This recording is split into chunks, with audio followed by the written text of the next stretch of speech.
प्रिय श्रोते हो, एक महान चित्रकार व्हिन्सेंट व्हान गॉग यांच्या चित्राबद्दल माझ्या मनात अनेक वर्षे एक उत्सुकता होती. मानसशास्त्राच्या अभ्यासामध्ये अनेकदा त्याचा संदर्भ येई, कुठेतरी त्याच्या चित्राच्या प्रतिकृती पाहावयास मिळत, पण या कलाकाराचे जीवन आणि कार्य मला तसे ज्ञात नव्हते. एकूण चित्रकलेचा माझ्या आयुष्यात फारसा संबंध आला नाही. पण मोनालिसाचे एक प्रसिद्ध चित्र, राजा रविवर्म्यांची चित्रे, राजा रविवर्म्यांची चित्रे मी केरळमध्ये प्रत्यक्षात पाहिली आणि चित्रकलेचे फारसे ज्ञान नसणाऱ्या माझ्यासारख्या माणसाला सुद्धा भारावून जायला होते. लिओनार्डो दा विन्सी, एम.एफ. हुसेन असे ख्यातनाम चित्रकार मी ऐकून होतो. एम.एफ. हुसेनचे एक चित्र 80 लाख रुपयाला विकले गेल्याचे पेपरमध्ये एकदा मी वाचले. या कलाकृती बहुमोल किमतीच्या असू शकतात हे तेव्हा मला जाणवले.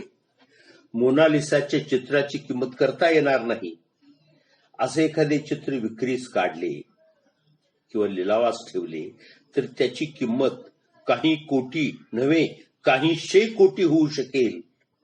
अशा चित्रांचे मोल तुमच्या माझ्या कल्पने पलीकडचे आहे. व्हिन्सेंट व्हान गॉगच्या जीवनावर आधारित लस्ट फॉर लाईफ या मूळ इंग्रजी कादंबरीचा लेखक आर्विंग स्टोन याचा स्वैर अनुवाद माधुरी पुरंदरे यांनी केला. ही कादंबरी मला खूप आवडल्याचे मी माझा मुलगा चिरंजीव डॉक्टर शशांक यास सांगितले. त्यांनीच मला हे पुस्तक कॉलेजच्या लायब्ररीतून वाचण्यास उपलब्ध करून दिले. त्या कादंबरीबद्दल वेळोवेळी माझ्या प्रतिक्रिया विचार त्याला ऐकवत असे. एकदा त्याने, तुम्ही त्या कादंबरीबद्दल बोला, रसग्रहण करा, ते मी माझ्या मोबाईलमध्ये रेकॉर्ड करतो, काही जणांना ऐकवतो असा प्रस्ताव ठेवला व तो मी तात्काळ मान्य केला. कॉलेजचा प्राध्यापक म्हणून रिटायर होऊन मला 17 वर्षे झाली. आता सलग बोलण्याची, विचार करण्याची, लिहिण्याची सवय सुटली. पण या कादंबरीच्या रसग्रहणासाठी पुन्हा मला ती हाती घेऊन चाळावी लागली. काही मुद्द्यांच्या नोंदी कराव्या लागल्या व आता सलग मला बोलावे लागत आहे. शेवटी या निमित्तानं का होईना माझ्या प्राध्यापकी पेशाचे अल्पकाळ पुनरुज्जीवन झाले याचा मला आनंद होत आहे. व्हिन्सेंट व्हान गॉग यांचा जन्म 1853 मध्ये म्हणजे साधारण 100-125 वर्षापूर्वी झाला. आईचे नाव अना कार्नेलिया व वडिलांचे थिओडोरस व्हान गॉग. ते धर्मोपदेशक होते. आम्स्टरडॅमच्या परगण्यातील वेगवेगळ्या चर्चमध्ये त्यांची नेमणूक होई. हे मूळ डच कुटुंब. त्यांना 4 मुले, थोरला व्हिन्सेंट, त्याच्यानंतर theo, कॉर व मुलगी एलिझाबेथ. थिओडोरस म्हणजे व्हिन्सेंटचे वडील यांना 5 भाऊ होते. हे 5ही भाऊ हॉलंडमधील अतिशय प्रसिद्ध व्यक्ती म्हणून ओळखल्या जात होते. व्हिन्सेंटचे एक काका नेव्हीत व्हाईस ऍडमिरल होते. दुसरे चित्रविक्रीच्या गुपल्स कंपनीचे मालक होते. त्यांच्या लंडन, पॅरिस, बर्लिन, हेग, आम्स्टरडॅम इत्यादी मोठमोठ्या शहरामध्ये शाखा होत्या. तिसरे काका हॉलंडमधील एक मोठे उद्योगपती होते. बाकीचेही मोठे व्यापारी उद्योगपतीच होते. व्हिन्सेंटचा जन्म 1853 व मृत्यू 1890. एकूण 37 वर्षाच्या आयुष्यातील 10 वर्षे ही त्यांच्या चित्रकलेची. वयाच्या 27व्या वर्षी त्यांनी चित्रकलेचा श्रीगणेशा केला. चित्रकलेचे कोणतेही शिक्षण त्यांना प्राप्त झाले नाही. एका आंतरिक ओढीने त्यांनी पेन्सिल हाती घेतली आणि मरेपर्यंत त्यांनी ती खाली ठेवली नाही. 10 वर्षाच्या त्यांच्या कलेच्या आयुष्यात त्यांनी अतिप्रचंड काम केले. चित्रकलेतील जाणकार त्यांचे प्रचंड काम पाहून चकित होतात. एखाद्या चित्रकाराला एखादा कॅनव्हास पूर्ण करण्यासाठी म्हणजे एखादे चित्र पूर्ण करण्यासाठी 1-2 दिवस किंवा 1-2 महिने किंवा 1 वर्षही लागू शकते. परंतु व्हिन्सेंट झपाटल्यासारखा काम करी. एकेका दिवसात 3-3 कॅनव्हास पूर्ण करी. एकदा तर त्याने न थांबता, न विश्रांती घेता, न जेवता 37 कॅनव्हास पूर्ण केले. मग मात्र तो पार थकून गेला, आजारी पडला. त्याला उठता बसता येईना. पुढे बरे होण्यासाठी 1 महिन्याचा काळ जावा लागला. चित्रातील त्यांचे सच्चेपण, आज साऱ्या शक्तीनिशी अनुभव व्यक्त करण्याची, स्वतःला झोकून देण्याची एक कलाकार म्हणून थोर गुण त्यांच्यात होते. चित्र तयार करीत असताना त्यांची एकाग्रता वाखाणण्याजोगी होती. समोरचा देखावा कॅनव्हासवर उतरण्यासाठी तो देखावा घेऊन कॅनव्हासमध्ये ते घुसत. तहान, भूक, ऊन, वारा यापैकी कशाने ते विचलित होत असत. आग ओकणाऱ्या कडक उन्हात डोक्यावर टोपीही न ठेवता अनेक तास ते एकाग्रतेने काम करीत. त्यांनी चित्रे केली, हा त्यांच्या जगण्याचाच एक भाग होता. चित्रासाठी त्यांचं जगणं होतं, त्याहीपेक्षा जगण्यासाठी चित्र. अशा कलाकाराच्या नशिबी दारिद्र्य, उपेक्षा, अपमान, एकटेपण, तडफड येतेच. परंतु तेओ सारखा त्याला भाऊ होता, हे त्याचे परमभाग्य. व्हिन्सेंटच्या पिसाट वागण्याला तोच एक विसावा होता. तेओ श्रीमंत नव्हता. पॅरिसमधील गुपिल्स कंपनीमध्ये तो चित्रविक्रेता होता. चित्रकलेचा जाणकार होता. अनेक नामवंत चित्रकाराचा त्याच्याशी परिचय होता. आपल्या भावाची, व्हिन्सेंटची चित्रकलेमध्ये प्रगती होत आहे व एक दिवस पॅरिसमधलाच नव्हे तर जगातील एक महान चित्रकार म्हणून तो उदयास येईल हे तो जाणून होता. त्याने भावावर उत्कट प्रेम केले आणि मुख्य म्हणजे स्वतः झळ सोसून आर्थिक मदत आयुष्यभर केली. तो त्याला महिन्याला 100 ते 150 फ्रँक्स पाठवत असे. कॅनव्हास, रंग, ब्रश हे सगळे तोच पुरवी. त्याने सुरुवातीस पेन्सिलने रंगीत खडूने काढलेली सर्व चित्रे आणि पुढे कॅनव्हासवर काढलेली जलरंगातील व तैलरंगातील चित्रे त्यांनी तारीखवार जपून ठेवली. पुढे व्हिन्सेंटच्या मृत्यूनंतर या चित्रांचे प्रदर्शन त्यांनी भरवले व केवळ व्हिन्सेंट हॉगच्या चित्रांचे दुकान सुरू केले. व्हिन्सेंटचे आयुष्य दारिद्र्य, हाल, अपेक्षा, उपेक्षा यात गेले. मिळालेल्या वितभर आयुष्यात त्याने अनेक पिढ्यांना पुरून उरेल एवढे चित्रधन मागे ठेवले. व्हिन्सेंट हॉगने आपला भाऊ तेओ यास असंख्य पत्रे लिहिली. त्यावरून द लस्ट फॉर लाईफ ही आर्विंग स्टोनची कादंबरी उदयास. व्हिन्सेंट गॉगचा महान चित्रकार होईपर्यंतचा प्रवास बघण्यासारखा आहे. त्याची पहिली नोकरी लंडनमधील गुपिल्स कंपनीत चित्रविक्रेता म्हणून सुरू झाली. तो चांगलं काम करी. तिथे उर्सुला या तरुणीच्या तो प्रेमात पडला. तिच्या आधीच लग्न ठरलं होतं, त्यामुळं तिने लग्नाला नकार दिला. त्यामुळे तो खूप निराश झाला. पुढे गुपिल्स कंपनीत काम करत असताना त्याच्या अक्षम्य चुका होऊ लागल्या. कामाकडे दुर्लक्ष होऊ लागलं. त्याची नोकरी सुटली. नंतर हॉलंडमध्ये आम्स्टरडॅमच्या परिसरात दुसरी नोकरी शिक्षक म्हणून त्याला मिळाली. नोकरी फारशी समाधानकारक नव्हती, पण दुसरं काही करता येण्यासारखं नव्हतं म्हणून त्याने ती चालू ठेवली. तिथे त्याची मावस बहीण के हिच्याशी प्रेमसंबंध निर्माण झाले. तिनेही लग्नाला नकार दिला आणि पुन्हा तो निराश झाला. पुढे तिसरी नोकरी बेल्जियममध्ये धर्मोपदेशक म्हणून, इन्व्हायजलिस्ट म्हणून बोरिनाज या कोळशाच्या खाण प्रांतात त्याला मिळाली. बोरिनाज मधल्या वेस्मेस या खाण कामगारांच्या खेड्यात त्याला जाण्यास सांगितले. कोळशाच्या खाणीच्या कामगारांचे ते गाव. कोळशाचा धूर चिमणीतून बाहेर पडे आणि सर्व परिसर काळा कुट्ट असा. घर, छपरे, झाडं, शेत सगळी धुरानी काळी कुट्ट झालेली. तिथं राहणारी सर्व माणसे पण काळीच. कोळशाच्या खाणीत काम करणारा माणूस काळ्या रंगाशिवाय आणखी कुठल्या रंगाचा असू शकेल? विरोधाभास त्यातला हा की त्या सर्व कामगारांचे डोळे आणि दात तेवढी पांढरी शुभ्र असायची, बाकी नकशिकांत काळ्या रंगात बुडलेला तो असायचा. या वेस्मेसमध्ये मार्कस ही सर्वात जुनी खाण. या खाणीची खोली 700 मीटर होती. हे सर्व लोक, हे सर्व खाण कामगार दिवसभर खोल खाणीत पाऊण किलोमीटर खोल धरणीच्या गर्भात काम करत. अंधार, उष्णता, दमटपणा, खाणीतली धूळ ही सर्व त्यांच्या अंगावर पडे. श्वसनाला त्रास होईल. उष्णतेनं ते बेजार होत उघड्या अंगानेच त्यांना काम करावे लागेल. आणि मग याचा त्यांच्या प्रकृतीवर विपरीत परिणाम. सर्व खाण कामगार फुफ्फुसाच्या विकाराने आजारी पडत. त्यांचं आयुष्य 40 वर्षापेक्षा जास्त नसे. लहान मुले वयाच्या 10व्या वर्षापासून त्यांना काम करायला मिळे नव्हे.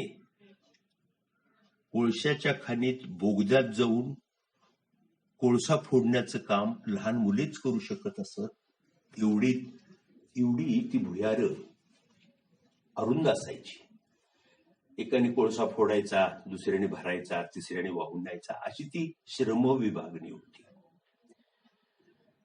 मनापासून हे लोक काम करीत दिवसातले 13 तास या खाणीच्या अंधारामध्ये घामाने निसळत त्यांना काम करावे लागले. आणि एवढं करून त्यांना वेतन अतिशय अल्प, 2.5 फ्रँक्स दिवसाकाठी मिळणं ही गोष्ट सुद्धा अवघड असायची.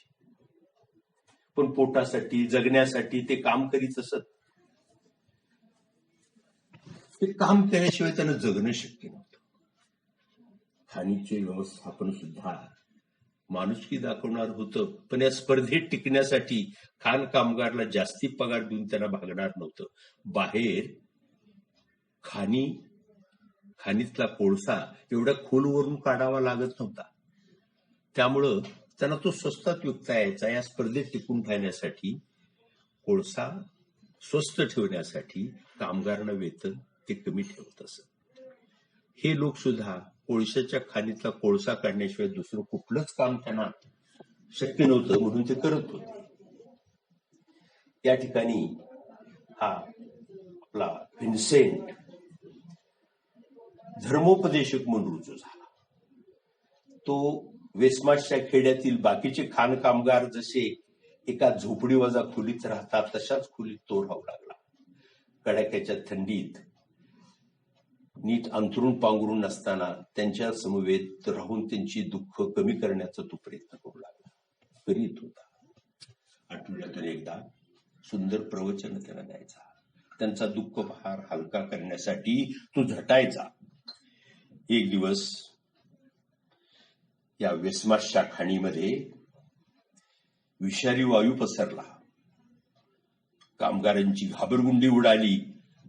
ते सैरावैरा जीव वाचवण्यासाठी खाणीत धावू लागले. त्यातच 5 बोगद्यांचे छप्पर कोसळले आणि 57 लोक त्याखाली गाडले गेले. ही बातमी वरती वेस्मास खेड्यात पसरली आणि सर्वांना दुःख झाले. व्हिन्सेंट हे ऐकून अतिशय दुःखी झाला. त्याचा परमेश्वरावरचा विश्वास उडाला. तो नास्तिक बनला. त्यानं धर्मोपदेशकाची नोकरी सोडून दिली. त्या वेस्मास खेड्यातच पुढे तो राहत असताना त्यानं एक दिवस खाणीतून बाहेर पडणाऱ्या एका वृद्ध कामगाराचं खिशातला कागद काढून पेन्सिलीनं एक स्केच रेखाटलं आणि त्याच्या कला जीवनाला प्रारंभ झाला. त्यानंतर त्याने एका तरुण खाण कामगारांचं चित्र काढलं. ते काढण्यासाठी त्याला पुरेसा वेळ मिळाला. ते चित्र बऱ्यापैकी त्याला ते करता आलं. ही पहिली त्याची 2 चित्र. मग नंतर त्या खेड्यात राहणाऱ्या अनेक खाणकामगार स्त्रियांची, पुरुषांची, वृद्धांची, मुलांची, परिसरातली शेत, डोंगर यांची चित्रे काढणे सुरू केले. जवळ पैसा नाही, अन्न नाही. 3-3 दिवस अन्न न खाता तो काम करीत असे. आर्थिक विवंचना तर त्याच्या 5वीलाच पुजलेली होती. तो आजारी पडला, तापाने फणफणू लागला. तेव्हाने त्याला आई वडिलांच्याकडे ब्रुसेल्स इथे जाण्याचा सल्ला दिला. त्याप्रमाणे तो घरी आई वडिलांच्याकडे गेला.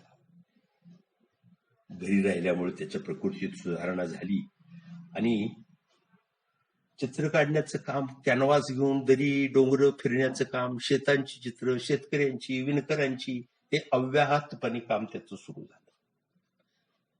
तिथं के नावाच्या विधवा मावस बहिणीच्या प्रेमात तो पडला. तिनेही लग्नास नकार दिला. वडिलांना त्याची केशी लग्न करण्याची इच्छा पटली नाही. त्यांना खूप राग आला.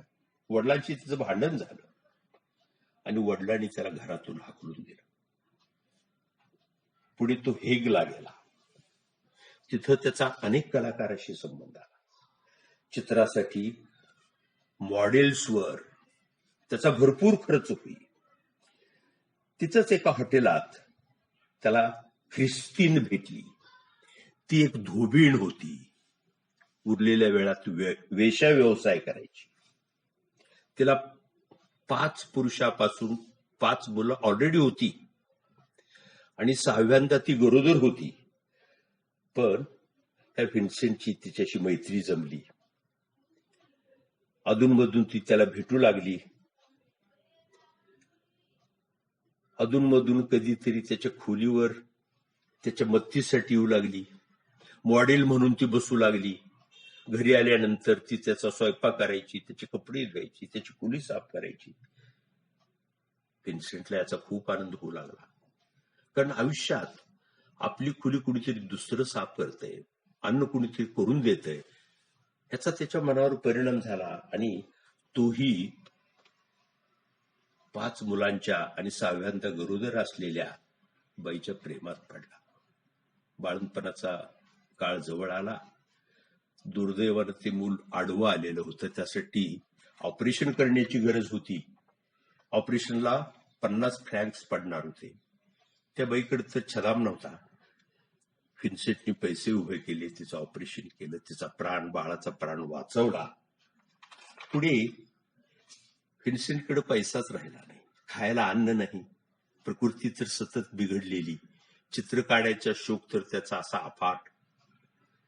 तो न खाता न पिता दिवसभर चित्र काढायचा आणि उपाशी पोटी झोपायचा. ही हॉर्न म्हणा लागली, मार्गारेट म्हणाली, ख्रिस्तीन म्हणाली, किंवा मी अन्न खाल्ल्याशिवाय जगू शकत नाही. त्यामुळे ते मॉडेल करणं आणि ते चित्र काढणं बंद कर आणि पोटाला काहीतरी खायला मला दे. तो म्हणला, तू जसं अन्न न खाता जगू शकत नाही तसं मी चित्र न काढता जगू शकत नाही. यात त्यांची वाद भांडणं सुरू झाली आणि कंटाळून तो न्यूनॉन नावाच्या शहराकडे वळला. तिथं पुन्हा आई वडिलांच्याकडे गेला. शेजारी बेजमान नावाचे कुटुंब राहत होतं. तिथे मार्गोट ही एक मुलगी, की जी त्याच्या प्रेमात पडली. ह्या मार्गोटला 5 बहिणी आणि विधवा आई.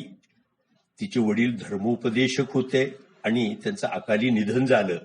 या 5ही बहिणी अविवाहित होत्या. त्यातली ही मोठी, तिचं वय 35 वर्षाचं. दररोज तो बाहेर पडताना घरातून सकाळी तो इझल पाठीला लावून, इझल म्हणजे चित्र काढण्याचं ते स्टँड लाकडी, ते पाठीला लावून चित्र काढण्यासाठी गावाबाहेर पडताना ती त्याच्या मागून जायची. तो चित्र काढत बसला म्हणजे त्याच्या जवळ त्याच्याकडे पाहत बसायची. चित्र पूर्ण झाल्यावर चित्र पाहायची आणि ती त्याच्या प्रेमात पडली. प्रेमात पडणं ही तिची गरज होती. मी आजपर्यंत कुठल्याही पुरुषावर प्रेम केलं नाही. तो असा पहिलाच आहेस की ज्याच्यावर मला प्रेम करण्याची संधी मिळते. मला तुझ्यावर प्रेम करू दे. त्याला नकार देणं शक्य नव्हतं. पुढे त्याचंही तिच्यावर प्रेम बसलं दोघांनी लग्न करायचं ठरवलं, पण बेंजामिन कुटुंबानी ह्याला सक्त विरोध केला. लग्नाला परवानगी नाकारली. शेवटी मार्गोटने विषप्राशन केलं आणि जीवनयात्रा संपवली. व्हिन्सेंट खूप निराश झाला. त्याने ते गाव सोडलं आणि पॅरिसकडे प्रयाण केलं. पॅरिसमध्ये खूप चित्र काढली, पण पॅरिसमधला अपुरा प्रकाश, अनेकदा ढगाळलेला हवा, ढगाळलेलं वातावरण असायचं. तो म्हणाला की मला इथं चित्र सतत नाही काढता येणार, अधिक सूर्यप्रकाशाच्या प्रदेशात मला जावं लागेल. आणि मग त्यानं आफ्रिकेत जाण्याचा निर्णय घेतला. त्याच्या सहकारी कलाकार मित्रांनी त्याला सांगितलं की एवढ्या दूर जायची गरज नाही, म्हणले जवळच अर्ल म्हणून ठिकाण आहे, गाव आहे, तिथं तू जा. तिथं स्वच्छ आणि भरपूर सूर्यप्रकाश असतो, तिथं तू चित्र काढ. त्याप्रमाणे त्याने अर्लला प्रयाण केलं. एक खुली भाड्याने घेतली आणि इझल पाटीला लावून डोक्यावर टोपी न घालता चित्र काढण्याचा धडाका त्यांनी सुरू केला. लोकांना हा पाठीला काहीतरी लावून गावाबाहेर जातो हे दिसायचं, आणि डोक्यावर टोपी न घातलेला लाल डोक्याचा चक्रम माणूस, त्याला त्यांच्या भाषेत फुरू म्हणायचे, तो निघाला की लहान मुलं फुरू फुरू म्हणून ओरडायची. तो त्यांच्याकडे लक्ष द्यायचा नाही, तो आपल्या कामात गुंग असायचा. त्या अर्लमध्येच रेचेल या 16 वर्षाच्या वेशीशी त्याचा संबंध आला. ती त्याला म्हणायची की अरे माझं तुझ्यावर प्रेम आहे, वेशेचं प्रेम अर्थात ते, तू माझ्याकडे येत जा अधूनमधून. तू म्हणला मला तुझ्याकडे येणं परवडणार नाही, कारण एका वेळेला तुला 5 फ्रँक्स मला द्यावे लागतात आणि तेवढे माझ्याकडे नाहीत, मी काही श्रीमंत माणूस नाही. मग ती म्हटली तुझ्याकडे पैसे नसतील तर तुझा कान मला खूप आवडतो, कान दे मला तुझा. तू म्हणायचा घे कान. म्हणायची कान असा कसा घेता येईल, ती काय बाहुली आहे का शिवलेली, काढून घेता येईल. एवढ्यावरच ते भागायचं. मग एकदा त्याला वाताचा झटका आला, बेहोश झाला तो, आणि आरशात वस्त्याने त्यानं कान कापला, कागदात गुंडाळला आणि रेचेल या आपल्या आवडत्या वेशीकडे कान द्यायसाठी म्हणून गेला. तिनं तो कान पाहिला आणि बेशुद्धच पडली. पुढे त्याला सारखे झटके येऊ लागले.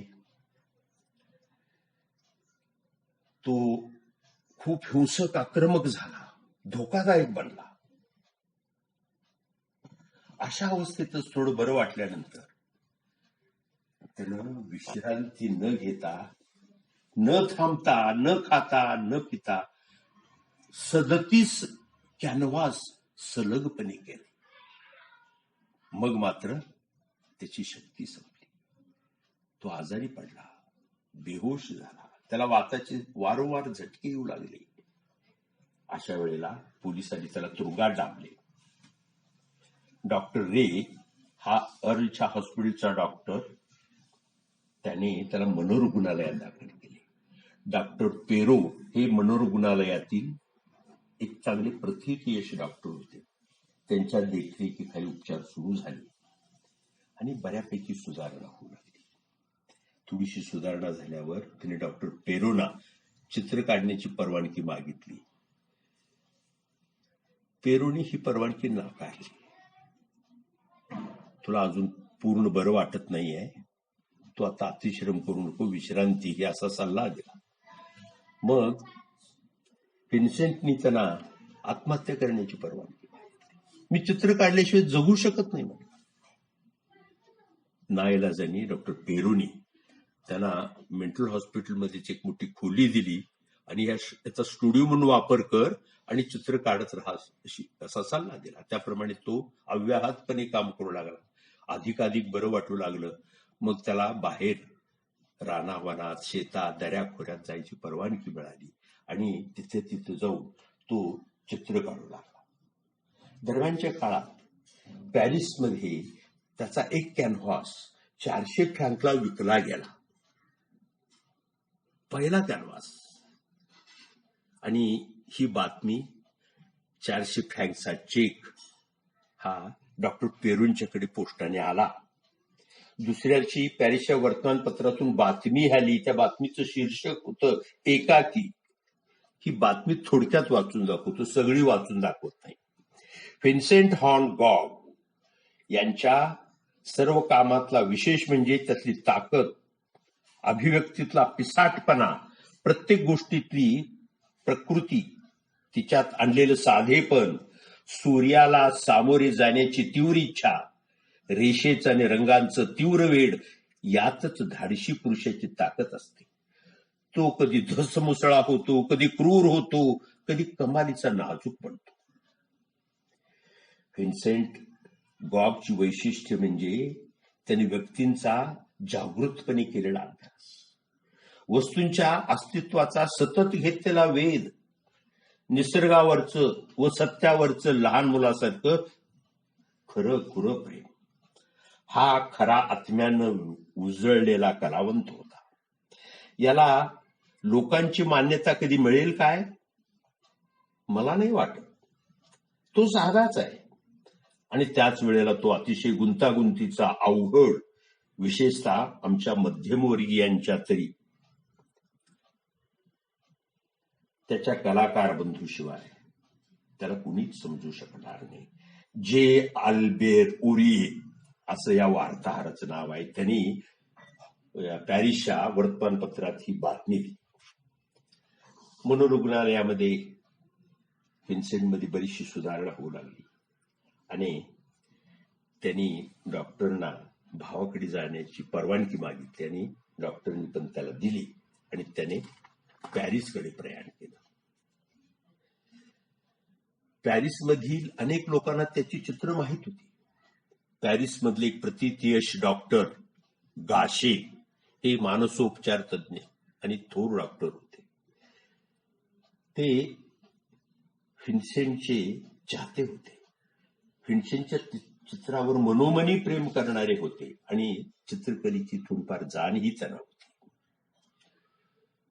त्यांनी व्हिन्सेंटचा सूर्यफुलाचा कॅनव्हास अनेकांना दाखवला. तो कॅनव्हास पाहून स्वतः गाशे यांच्या डोळ्यातून अश्रू वाहू लागले. अनेक कलाकारांचे डोळे वाहू लागले.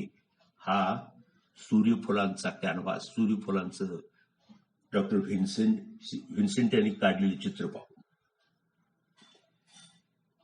अनेक कलाकारांची त्याची ओळख झाली. रंगाच्या दुनियेत तो रममाण झाला. मानसिक व्याधी अनेकदा उपटे समोर येई. त्याला वाताचे झटके वारंवार येऊ लागले.